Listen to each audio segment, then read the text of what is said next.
Stanley. Part 2, here we go. So I wanted to talk about some of the work in the show that we have here for All Black Everything. And we'll go around the room, but behind us is art by Black Kirby, and they are two artists that work together collaboratively, John Jennings and Stacey Robinson.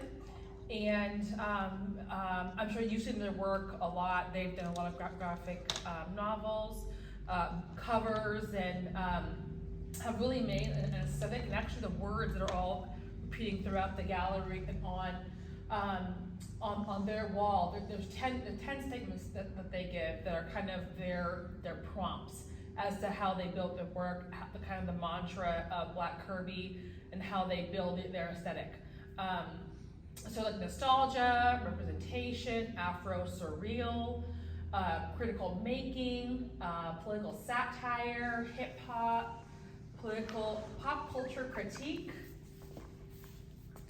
critical making, and of course, Afrofuturism.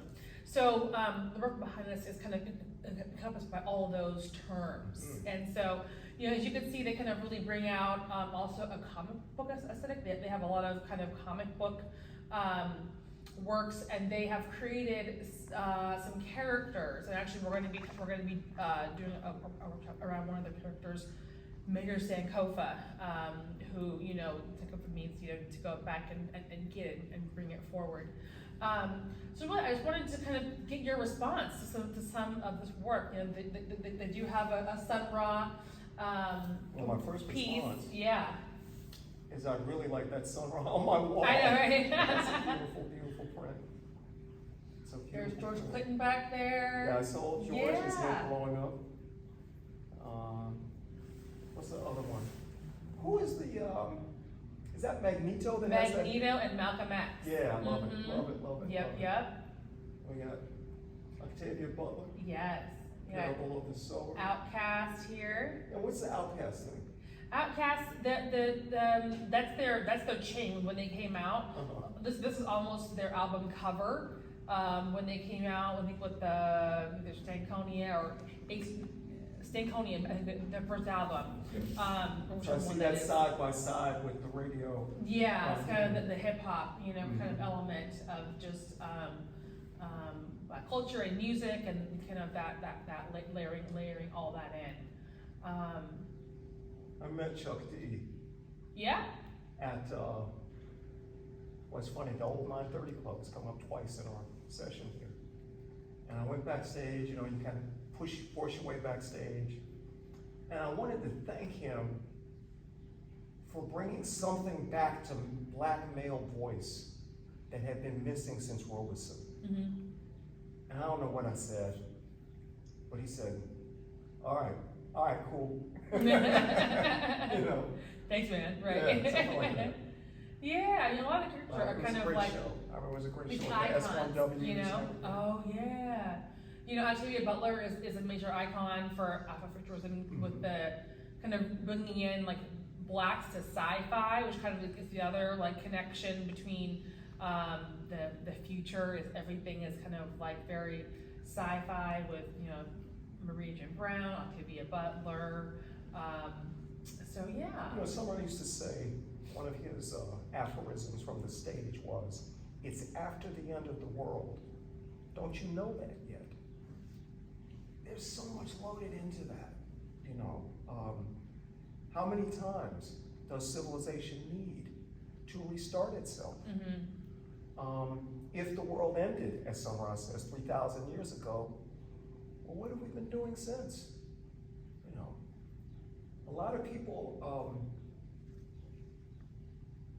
think that Sun Ra advocated for some kind of revival of ancient Egyptian culture, aesthetic, even social organization. And when you really analyze what he had to say, and Marvin X. Jackman was really important in me figuring this out. What Sun Ra is saying is that, really what the ancient Egyptians did, they perfected. And everything we've been doing since has been a version of that. Like a cover song of the original with less and less perfection. less and less stability, order, you know. So, you know, the ancient Egyptians had a big hierarchical social order, big buildings, big institutions. You know, we've done that. We've done that a lot, and maybe we can do something else. Maybe we can do something else. Yeah. Critical making, I like Yes, that. exactly. So yeah, like really being intentional and you know, framing new narratives. You know, a lot of what this work is placing Black people in a different frame, like something that has not been realized yet, to kind of make it permanent for the future, or to make it not so crazy that, you know, like if we all had a different history, maybe the things on this wall wouldn't be so, you know, avant-garde or, you know, out of this world type thing. So all this, you know, this term, you know, reimagined, you know, past, reimagined future. A lot of what is folded into this idea of Afrofuturism is an appreciation for and an acceptance of radical Black individuality. And there are different kinds of pressures, social pressures, that have historically caused Black people to minimize the value of their most eccentric members. And, you know, a good example would be Jimi Hendrix's alienation from the Black community, which he was quite frank about being troubled by. But at the same time, he wasn't going to compromise who and what he was to fit into a Black masses Motown aesthetic, when that's not what he came here to bring. So, you know, when Sun Ra was alive, a lot of people now are jumping on the Sun Ra bandwagon. But when Sun Ra was alive, I went to a lot of shows. There was a lot of white people there. When people started talking about the cornerstones and foundations of our jazz heritage as a people, I heard Sun Ra omitted more than I heard him included. Until, you know, we kind of hit the Sun Ra bubble now. Yeah. Sun Ra is just like the coolest dude out there. Right. But, you know, we have to look at that. We have to look at, you know, Mike Brown. He died in an ugly way, but it was a familiar way, because the way that those forced labor camps, AKA plantations, were kept under heel was by a similar mechanism of destruction and public display of that which has been destroyed. So the Africans on your work camp don't want to do what they're told, start rumbling and giving indications that they might be planning something, you would just grab that one, that individual, the funny one, the beautiful one, the smart one, the one that everybody loved, destroy them publicly. No, you can't bury them. Walk past them while you do your work, you know? And that's what they did with Mike Brown's body. They left him in the middle of that community for hours in the hot sun. It wasn't enough just to murder the man, but he had to be made a symbol. Afronostalgia. Our past has darkness in it, but we're who we are because we were always able to take that and turn something very bright and beautiful out of it. And the world has received our response to the terrorism of this American dream and built all sorts of incredible things out of it, you know? Duke Ellington wasn't going to have his men on a segregated train, so he bought a boxcar. Do you understand? So that they could go out and do something beautiful and excellent and powerful. But all of those men and women were coming out of a shared experience that was nightmarish, you know? Greg Tate, you saw the exhibit downtown. You know, he says that being Black in America is a science fiction condition.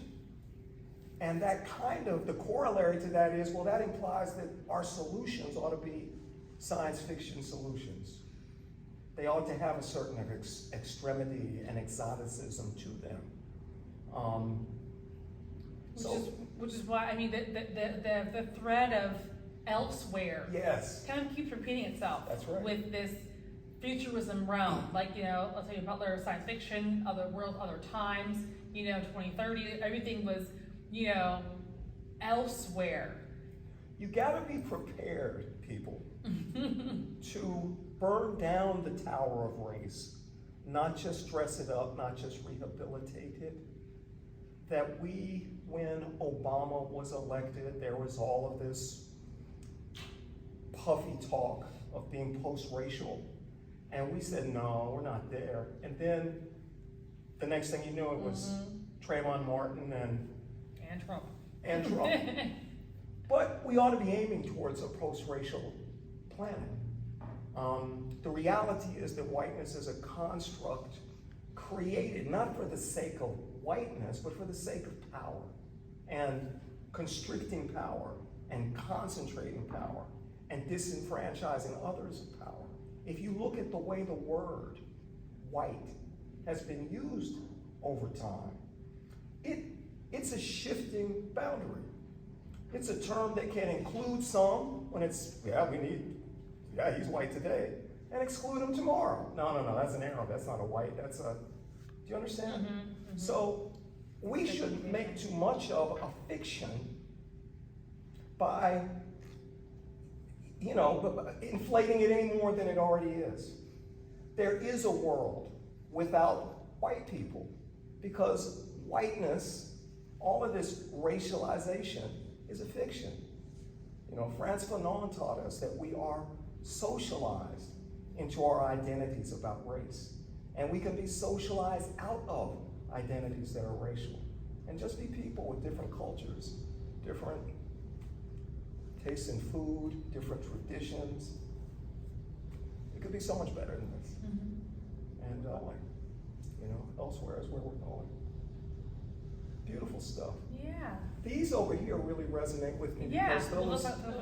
This is work by Mark Clark. He's a local painter, and as you can see, so he's like re-realized very iconic ads in movie posters, advertisements of goods and things, and you mentioned that you knew Big Boy, but so he's recreated the aesthetic for them to be black characters. So like I was saying, with this reimagined history future. Before McDonald's, I grew up in Cincinnati, Ohio, and before McDonald's there was Big Boy. Okay. And they had a sandwich, a double-decker hamburger. Yep. And outside of the restaurant was a gigantic, I don't know what the thing was made out of, but a gigantic statue of Big Boy. Yeah. So I'm looking at that and I'm imagining that little brown Big Boy. Yeah. Blown up to like these colossal proportions. Didn't they have like an actual figurine on the building? It was huge. Right, yeah. It was huge. Yeah. Like a statue. Right. It wasn't no just a little figurine. No, It was huge. And now I'm seeing him with like nappy hair and, brown skin. It's beautiful. Yeah. So like nostalgia and kind of like the reason why I threw nostalgia into the exhibition as like a term was typically, people think, and coming out of like all of this, how we're talking about like, racial, the elements of race coming out of George Floyd, Mike Brown, kind of all these segments, but people, the world believes that, African American black nostalgia is all Jim Crow, bad things, like, all bad, sad things. And I just think that, if we're reimagining the narrative wasn't always that it was, that we have this bad, sad history, that there are joyful moments in black history. And also just taking a step further as people thinking that people, with all of these new terms, that there's some, normalized adversity to like black violence. People are more numb to black violence. And so just, I kind of want to just reinvigorate a little bit of like happy nostalgia and you know, just remind people that there, you know, all of the memories and all of the history, although while dark moments, there are some nice, you know, joyous moments of past. So Black radio, man. yeah. You know, in Cincinnati, it was WCIN. And I can't tell you just what it was like to have these little boxes that all of that incredible creativity, love, joy, complexity, with a beat, on demand. It would just pour out, you know? And I can remember as a child, you would wait all day for your song, right? Right. To come on the radio, and then there it was, and then you'd start waiting again. You'd listen to it. It's like, okay, now I gotta wait again. And, you know, my son, I told you I have a 16-year-old son, and he's into what other young 16-year-old black boys are into. And it hurts me, and there's nothing I can do about it, that there is no music from his time that will serve the purpose spiritually for me that the music from my time does. Because see, we didn't have people singing about breaking into houses and hurting people, and so much ego, and every song has money in it. Yeah. Every song. I challenge you to listen to so-called urban radio. That's black radio, if anybody needs a, you know, has a decoding ring. I challenge you to listen and to hear 2 songs during the course of the day. If you can hear 1 song that doesn't have money as a primary part of the narrative structure of the song. Money, cash, cheddar. And it's like, well, what happened? What changed? Money, you know? cash, hose. Yeah, I guess that was hip hop. Yeah. So it's like this ultra materialism that really was given to us by Ronald Reagan. See, we don't, I used to teach, I would ask my hip hop students, I'd say, okay, who was the hip hop president? They're like, oh, Obama. Bill Clinton before Obama. Nah, wrong. Ronald Reagan. Ronald Reagan celebrated conspicuous consumption. Ronald Reagan was a gangster and, you know, speak softly and carry a really big ICBM. That was his motto. And so much of his policies shaped the black neighborhood from what I knew as a youngster into what it has become today. You know, the crack wars were Reagan's design. The product, the prohibition, the severity and militarization of the enforcement effort, those were all Ronald Reagan ideas. And that stuff is in hip hop. That stuff is in the value system that these young people are trying to work their way through. And it's sad. It's really sad. They consider it a kind of realism. Yeah. You know, that you're not keeping it real. Interest, revival of interest in psychedelic substances as ways of mitigating trauma, PTSD. There's so Ayahuasca much. and stuff? Ayahuasca, psilocybin, etc. Now, you'll hear people who are engaged in psychedelic practice come back from their experiences with all sorts of detailed, complex things that they want to share with you, and that's fine. Much of that stuff, because of the nature of the psychedelic experiences, is highly individualized. It doesn't translate to something that can be shared socially with other people. Okay. What is interesting about these substances and the experiences that they can midwife us through is that it just shows you how many different ways there are for human consciousness to be. The mind that we have now, the mind that we all, for the most part, there may be some, you know, remote corners of indigenous people and indigenous culture for which this is not the case, but most of us are operating and living our lives through minds that were created to make money and waste time. They're utilitarian, goal-oriented minds. And maybe it's time to put this kind of consciousness down in favor of something else. Something that is more enriching. You know, there's a crisis of meaning in the world today. Why? You got all these toys, you can't find no meaning in all these, you know, you got the internet. Whoa, isn't that meaning? Maybe not. So these make me think of consciousness. These pieces together make me think of the vastness of space and how many different worlds there are, and potentially different ways of being conscious there are. Wow. So we can do something different. You know, we can do something different. We can imagine ourselves in this many different contexts. And you would appreciate this as well. Eric's also a sound artist and has created a soundtrack for each piece. Appreciate it. I know. I'm jealous. I know. You're like, oh, what an idea. You could have called me. Well, he's also the visual artist. Nice. Where's he from? He's from DC? No, he's actually, so he is of Haitian and Guadeloupean roots. I met him in Paris many years ago. He now lives in Martinique with his family. During COVID, they left. Yep. So they left France during the pandemic and moved to be with his family in Martinique. So this work was created after That's a beautiful place to write. I know, right? Yeah. We had I had a student visit with him. He turned the camera around. It was just like jungle and banana leaves, and you know, he's just like in nature. You know, he's like, I'm peaceful. To get me to obviously he had to like drive an hour to town to like, you know, get the good internet, you know, to be able to send me the high res files, but.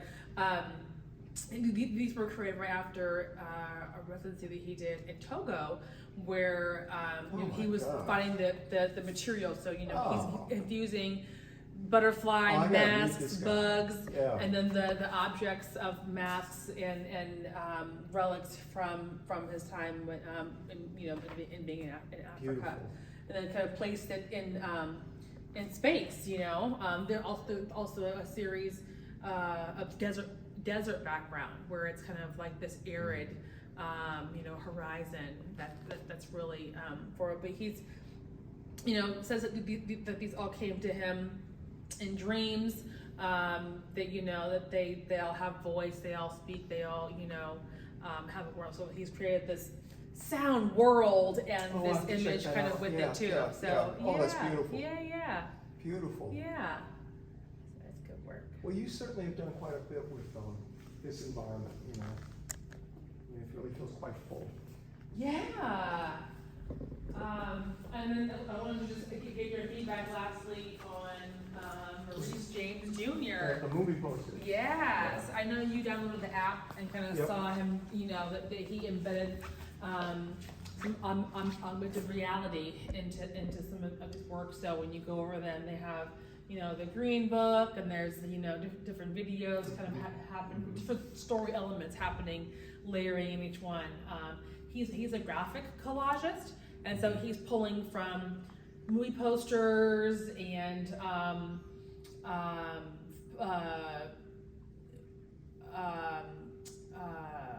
comic books and all all those things and stuff like that, and then kind of reimagining it. This is one of my favorites. This is when I was choosing some of the work. There's a boot on this old Cadillac here, and I was like, I'm done. Like this Jetland with the rocket on there, exactly, but it has a boot on it. I'm like, how classic. But yeah, he's really been able to kind of really showcase a lot of. Again, for him is also, elsewhere, very futuristic. He has Star Wars. What's the 42 Lost in the Stars reference to? Jackie Robinson. That's really interesting. Yeah, with the baseball. And then the planets. And this is from the galaxy. And you caught the reference to Gil Scott Heron's Whitey on the Moon. Oh yeah. For this piece here. Oh, this is Grace Jones right here. Yes, yep. As Akira. Yeah, with 80s poster. Yep. Yeah. And then, knowing that we were going to be working with Black Caribbean, there's a lot of comic book kind of relationship over there. I like these a brought lot in these, because yeah. it dealt with COINTELPRO. And people need to know that there's something wrong with any building having J. Edgar Hoover's name on it, let alone the building that houses the federal law enforcement institution. So J. Edgar Hoover was, Trump with a badge. J. Edgar Hoover was, one of the most detestable figures that you can pull out of the slimy pot of bad intentioned white people, and there's a few of them. And, if you're gonna put his name on a building that houses the FBI, and we know what he did to our leaders, our organizations, and our communities, what are you saying to us? What are you really saying to us? Who are the people that go into that building and hold their head up and work with that? This is why monuments are now being torn down in the past this past year or so. But yeah, so he's layered in these. I love this. Old newspaper clippings, particularly around Black Panther being arrested, and the deaths of Malcolm X and Fred Hampton. But and layering in this kind of like superhero fight back, strong Black man, not just as a juxtaposition. I gotta say, and I appreciated the movie the way that everyone else appreciated the movie, but I don't appreciate Marvel and Disney conspiring to decouple the word Black Panther from the good work of Huey Newton, Bobby Seale, Fred Hampton, and Mark Clark. I don't, the first thing that Black children think when they hear Black Panther should be Huey. Yeah. It shouldn't be, vibranium. Yeah. Yeah. Some stuff that doesn't exist. Nah. But yeah.